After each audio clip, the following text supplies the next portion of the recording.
कहानी की शुरुआत में हम मूवी का मेन कैरेक्टर टीटू को उसकी फ्रेंड के साथ देखते हैं। पता चलता है कि वो एक अमीर इंसान बनना चाहता है और इसके लिए वो बिजनेस करना चाहता है। इसलिए जॉब छोड़ देता है क्योंकि ये 10-15 हज़ार की जॉब से उसका कुछ नहीं होने वाला।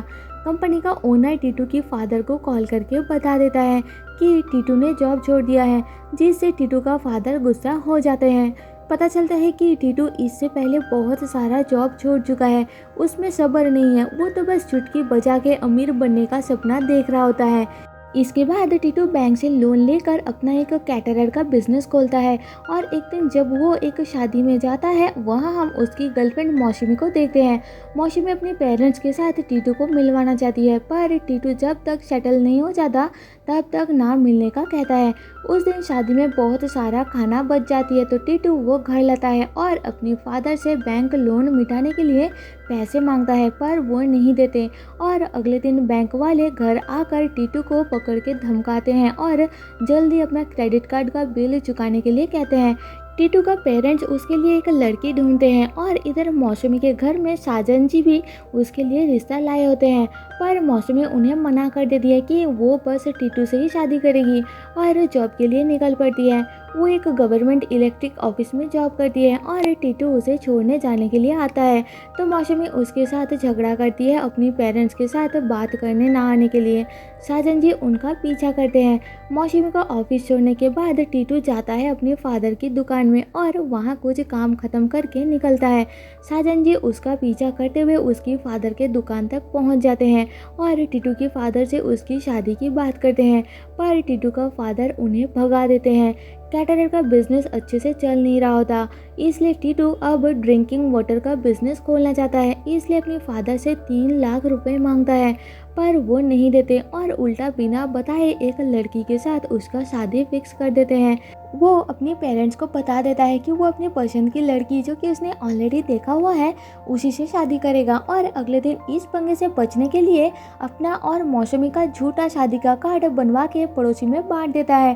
फिर जब एक पड़ोसी टीटू की फादर को बधाई देता है तो उन्हें टीटू का किया धरा पता चलता है और घर वापस आकर वो झूठा कार्ड छपवाने के लिए टीटू पे गुस्सा करते हैं। उस दिन मौसमी के पेरेंट्स उसे बताते हैं कि अगले दिन उसे एक लड़के वाले देखने आने वाले हैं। वो गुस्सा हो जाती है और उसकी पेरेंट्स समझाते हैं उसे कि कम से कम वो मिल तो ले, इसलिए अगले दिन वो लड़के वालों से मिलती है। और तभी टीटू फ़ोन करके बताता है कि उसने अपनी पेरेंट्स को मनवा लिया है और अगले दिन वो मौसमी को देखने आने वाले हैं। पर मीटिंग के टाइम टीटू का मामा मौसमी के फादर से डाउरी मांगते हैं तो मौसमी के फादर मना कर देते हैं, पर टीटू का फादर चाहते थे कि कैसे भी करके उनका नालायक बेटे की शादी हो जाए, इसलिए वो डाउरी नहीं मांगते, जिससे गुस्सा होकर टीटू का मामा वहाँ से चले जाते हैं।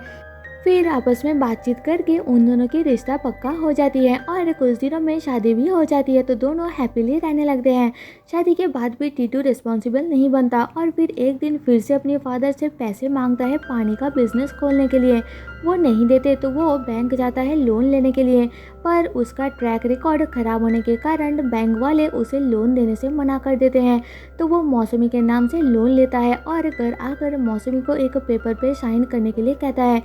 इधर टीटू का कर्जा चुकाते हुए परेशान उसके पेरेंट्स अगले दिन दोनों भाई को अलग कर देते हैं। इसके बाद टीटू एक प्रोग्राम में जाता है जहां पैराविजन नाम का एक कंपनी वाले एक बिजनेस का आइडिया देते हैं सबको कि कैसे वो कम टाइम के अंदर अमीर बन सकते हैं, जिसमें 1% जितना भी लोगों को अपने अंडर काम पर लगाएगा उसे उन सभी का कमीशन मिलेगा। ये सुन के अब टीटू के दिमाग से पानी का बिजनेस करने का भूत उतर जाती है। वो पैराविजन कंपनी वालों से बात करके वही बिजनेस करने का डिसाइड करता है। इधर मौसमी लोन की पेपर पे साइन नहीं करती तो टीटू उसके ऑफिस जाता है। मौसमी मना कर देती है कि वो उसे लोन नहीं दिला पाएगी क्योंकि उसके अकाउंट में ज़्यादा पैसे नहीं रहते। वो अपने पेरेंट्स को दे देती है। ये सुन के टीटू को लगता है कि उसके लिए मौसमी का कोई रिस्पॉन्सिबिलिटी नहीं है और वो अपने ससुर को ये सब जाकर बता देता है, तो उसकी ससुर उसे मौसमी को बिना बताए 1 लाख का चेक दे देते हैं, जिसे यूज़ करके टीटू अगले दिन अपने घर के सामने पैराविजन कंपनी का एक प्रोग्राम लगवाता है। वहाँ बहुत सारे लोगों की लाइन लगी होती है और टीटू का फादर ये देख के हैरान होते हैं कि उसने फिर से नया पंगा ले लिया है। पर धीरे धीरे टीटू का बिजनेस बढ़ता हुआ देख के वो भी खुश होते हैं। इसके बाद एक दिन मौसमी के ऑफिस में एक पार्टी होता है, तो वहाँ जाने के लिए वो अपना बैग सर्च करती है पैसों के लिए और पता चलता है कि टीटू ने उसका पैसा निकाल लिया है। तो मौसमी उस पर गुस्सा करती है। पार्टी में पहुँच के मौसमी को वहाँ के खाने में अपनी फादर के हाथ का टेस्ट मिलती है, तो वो अपनी मॉम को कॉल करके ये बताती है और उसकी मॉम कहती है कि वो खाना उसके फादर ने ही बनाया है। पहले वो एक बावर्ची हुआ करते थे और मौसमी को जॉब मिलने के बाद उन्होंने ये काम छोड़ दिया था, पर टीटू को पैसे देने के बाद उन्होंने फिर से ये काम चालू कर दिया है अपना फैमिली संभालने के लिए। ये सुन के मौसमी बहुत गुस्सा हो जाती है और अपने घर पहुंच के पेरेंट्स को सच बताने के लिए फोर्स करती है, तो वो सब बता देते हैं। तो मौसमी शॉक्ड होती है। टीटू जब अपने दोस्तों के साथ बैठ के गप्पे लगा रहा होता है, मौसमी वहाँ आकर उसकी दोस्तों के सामने अपनी पेरेंट्स से पैसे लेने के लिए टीटू पे गुस्सा करती है और उनके बीच फाइट हो जाती है। टीटू उसे जाने के लिए कह देता है, तो मौसमी उसे छोड़ के अपनी मायके चली जाती है। दोनों फैमिली के पेरेंट्स उसे समझाते हैं पर वो नहीं सुनती। कुछ दिन बीत जाती है पर टीटू उसे लेने नहीं आता। उसे लगता है कि मौसमी को अपनी जॉब का घमंड है। मौसमी प्रेग्नेंट होती है पर वो टीटू को इस बारे में कुछ भी नहीं बताती। टीटू अपनी मौज की लाइफ जी रहा होता है और जब एक महीना बीत जाती है, टीटू को अपने अकाउंट में पैराविजन कंपनी की तरफ से कोई पैसे नहीं मिलते।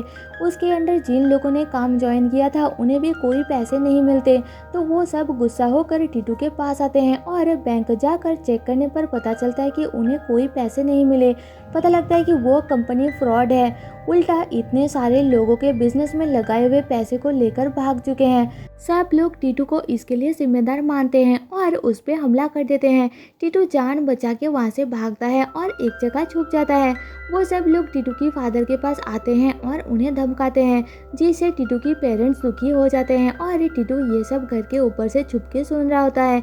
तभी उन्हें हॉस्पिटल से कॉल आता है और पता चलता है कि टीटू का बड़ा भाई को बेटी हुई है। इसके बाद एक दिन मौसमी को उसकी कोलीग दिया समझाती है कि उसे टीटू के पास वापस चले जाना चाहिए, पर मौसमी नहीं मानती। फिर दिया टीटू से मिलके उसे समझाता है और बता देती है कि मौसमी प्रेग्नेंट है और वो फादर बनने वाला है। ये सुन के खुश होने की जगह टीटू उल्टा मौसमी पे गुस्सा हो जाता है क्योंकि उसने ये बात टीटू से छुपाया। अगले दिन उनके घर किन्नर आते हैं और टीटू की बड़े भैया की न्यूबॉर्न बेबी के लिए शगुन मांगते हैं, तो टीटू का भाई उन्हें कम पैसे देता है क्योंकि उसे इस बार एक बेटा चाहिए था। उसके पास ऑलरेडी एक बेटी है। ये सुन के टीटू गुस्सा हो जाता है और वो दोनों भाई के बीच झगड़ा हो जाती है, तो उनकी माँ उन्हें शांत करती है। अब धीरे धीरे टीटू अकेला महसूस करने लगता है और मौसमी को मनाने के लिए उसकी ऑफिस जाता है, पर वो नहीं मानती। घर वापस आकर टीटू उन सभी लोगों को अपने फादर को पैसे के लिए धमकाते हुए देखता है, तो वो जाकर अपने फादर को घर के अंदर भेज के खुद उन्हें संभालता है। वो लोग टीटू को उनका फ्रॉड हुई पैसे जल्दी वापस करने के लिए कहते हैं और वहाँ से चले जाते हैं। अब टीटू को अपनी गलती समझ आता है। वो खुद को सुधारने लगता है और अब मजदूरी करके कमाना स्टार्ट करता है।